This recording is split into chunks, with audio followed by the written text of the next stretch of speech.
the assembly, if the media and everyone else can remember, we called for a student assembly when the university was calling for an opinion poll. So this is something that we've been wanting to have for the longest of times, and we are prepared to continue with the assembly inside Solomon House, which is where we congregate as students. From then on, we will continue on to engage robustly in how we're going to continue on the struggle for free decolonized education. The deadlock came particularly around resuming the academic program on Monday because students had felt that the one demand that was being made was not being met. We were very clear about the fact that that demand could not be met within the confines of the university. But the University Assembly today would have allowed us to speak as the university community with one voice. We were going to take to the streets with the entire university going for one common goal. And that would have been enough, I think. I cannot speak conclusively on that one, but I think that students would have at least gone, this is a show of good faith, and therefore we can continue in negotiations with the university. What's been done is simply unacceptable. How long should it take us to actually get the free education? In 1994, immediately after our democracy, government should have put a plan in place to actually work towards achieving free education for our students. It is unacceptable to still work on promises.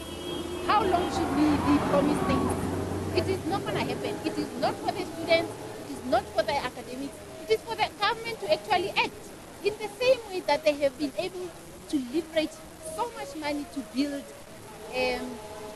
soccer stadiums in 2010. They should go to the same path and actually take out money and support our students. We're really disheartened by the cancellation of the assembly. Last night we were in a meeting to discuss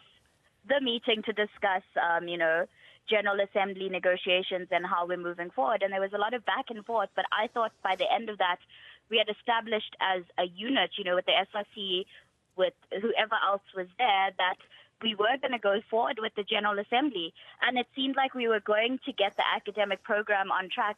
It looks like we're going to just have to be more vocal about how serious this cause is to us and find ways to do this and free education at the same time. We want to mobilize students, mobilize parents, mobilize the community to join us to try and save this academic year.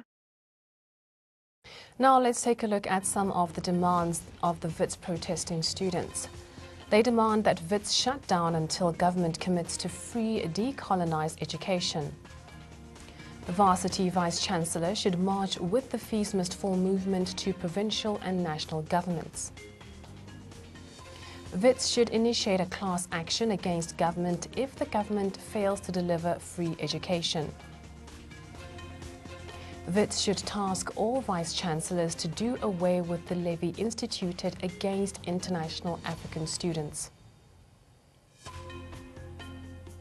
Somewhat of a very somber mood around here at Wits University. So many people very disappointed that the General Assembly has been postponed or cancelled, call it what you may.